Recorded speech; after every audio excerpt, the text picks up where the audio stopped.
Feel! What are you looking at? Can you hear me? Hello? Hello? Can you hear me? Yeah, I think that should be it, eh? That's it. We're in.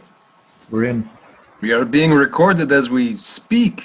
What's that funny thing on your head? What do you mean funny thing? What's that funny thing on your head? Oh, that's my nose. Ah, you and your nose again. Yeah. Look at this. We are reunited. Yeah. On screen, live through time and space. Our show is back on. Yeah. It's not so bad. Ah, I've missed you, Field. Yeah.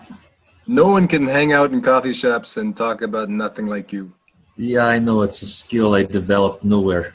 It's like you just can sit, stare into space, speak about philosophical things that no one can understand, and then I try to understand.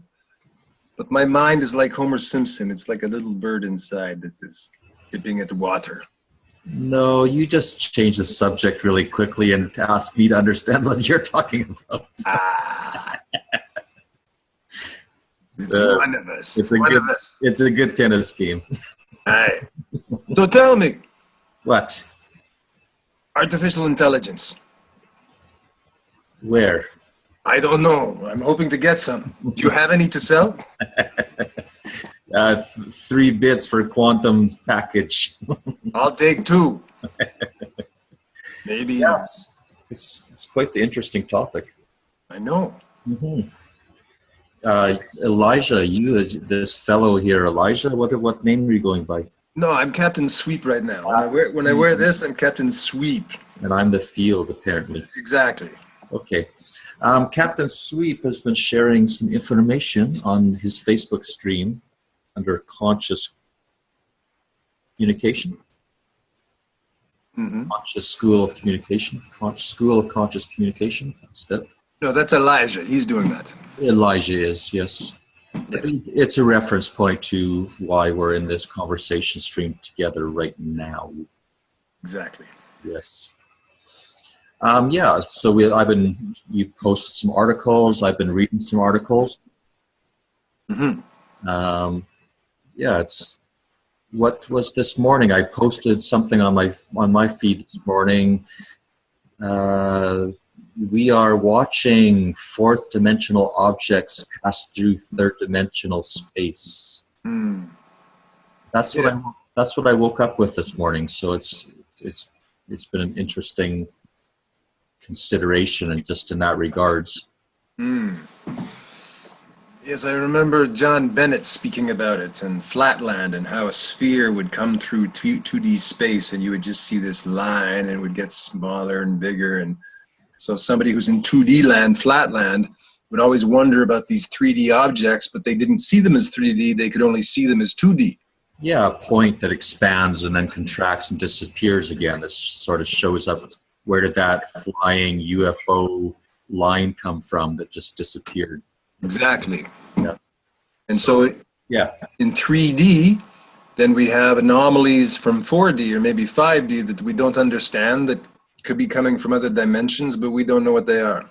Yeah, so I was thinking about it in terms of my personal sensations, my personal feelings, my personal thoughts. It's like, as I'm in my own personal awareness, a thought seems to come from nowhere, and it expands and maybe articulates and grows and becomes more defined, and then it sort of shrinks as I lose attention to it, and it's gone. So it's like my thought is like this something. Are you talking about your thoughts or your willy?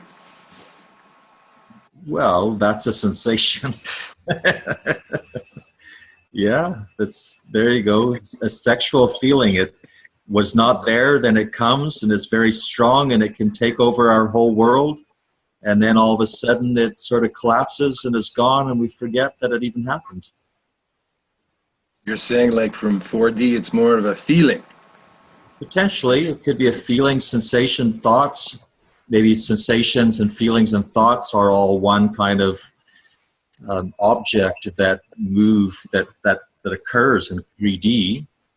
But what would the conjunction or the origin of those things look like in 4D? Because as we experience them in 3D, it's like we're seeing a shadow. It's not something we can see directly. It's like we're feeling a shadow that's moving through our awareness in time primarily. So it's something that is within our awareness, but we don't know its source, and it affects us, but we don't know how to deal with it because we don't have enough information, because we're lacking some dimensional apparatus. Perhaps. I mean, just in a course I just took, it talks about suffering and the nature of suffering, and the whole nature of the course was to observe our sensations. In the sense that we can observe that when an unpleasant sensation arises, we might have aversion to that sensation. And if a pleasant sensation happens, when it's gone, we might cling or search, want that feeling back. And so with the original feeling, as it comes up and we have aversion or clinging towards it, it's like that's like a form that comes into our awareness, and we have aversion to the form or clinging to the form, and that it says that clinging or aversion is the origins of our suffering. So the process is one in which we try to formulate a new pattern of mental behavior, in a sense, or awareness of behavior in our awareness, in which we can learn to observe with equanimity or without clinging or having aversion to whatever is arising within our experience.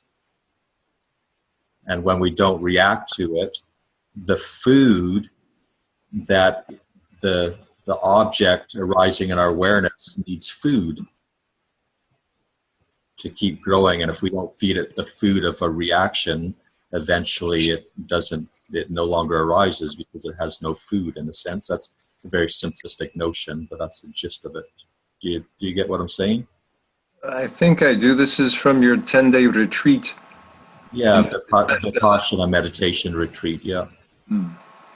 And how did you find yourself afterwards? After the retreat, part of the retreat is there's an intense concentration that takes place, a process of meditation that fine-tunes your awareness. So just as an account of being really, really focused, not having any distractions, I felt really centered, clear, aware, sensitive, lucid. How many times have you done this now? That was my 4th time sitting in a full 10-day sit. And was it any different? Yes. Primarily in that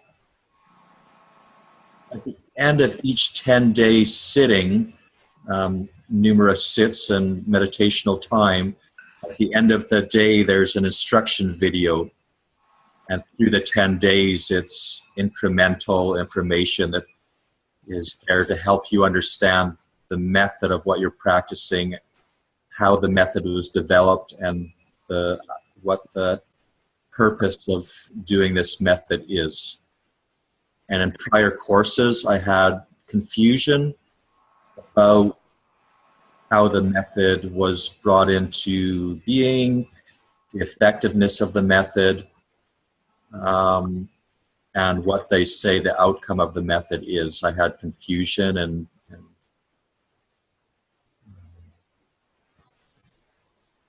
was at odds with what they were sharing. And in this experience, I understood the method and what they said it could accomplish and why it would accomplish that. I had a lot more clarity about it this time.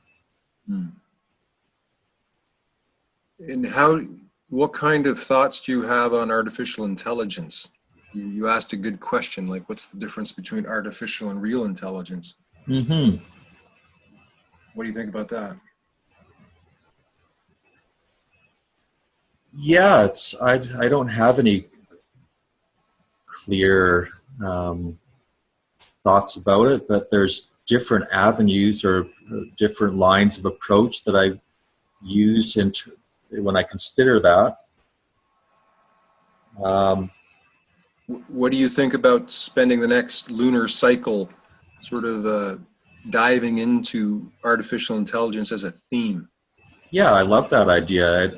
I love the idea of using a lunar cycle to explore themes, and I think the background of exploring themes is for its own sake, having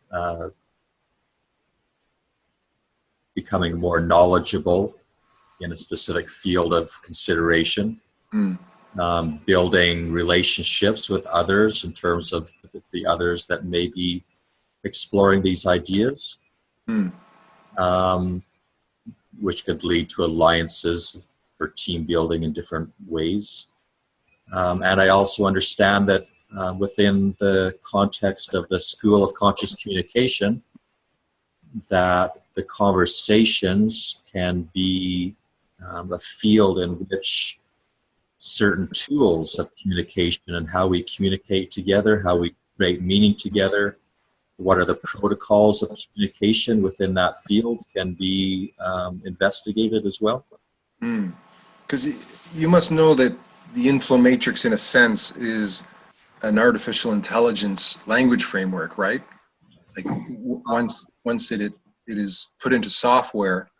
But I think different from what a lot of other people think about artificial intelligence, I see it as like the artificial intelligence is as a result of the group learning together as humans and then using software and computers to augment that or to assist in whatever is the complexity that generally comes up in huge amounts, right? As soon as you start to put more and more concepts together, more and more people together, you can get a very complex system very quickly. And the amount of data, the amount of knowledge, the amount of information that is generated can be huge. And as you add in more people, let's say online, and even if, let's say, we get to 144 people, that's an incredible amount of conversations, incredible amount of intelligence, an incredible amount of things to keep track of. And so the idea of the inflomatrix is to be an operating system that can do that and actually simplifies it. Now that could be the big cosmic joke in terms of, could you actually simplify 144 people interacting together? I don't know that, but you're one of the few people that actually know the tools. And I'm just wondering what you think about just conversation types, like moving groups of people through processes of individual conversation types. Do you think people are ready for that?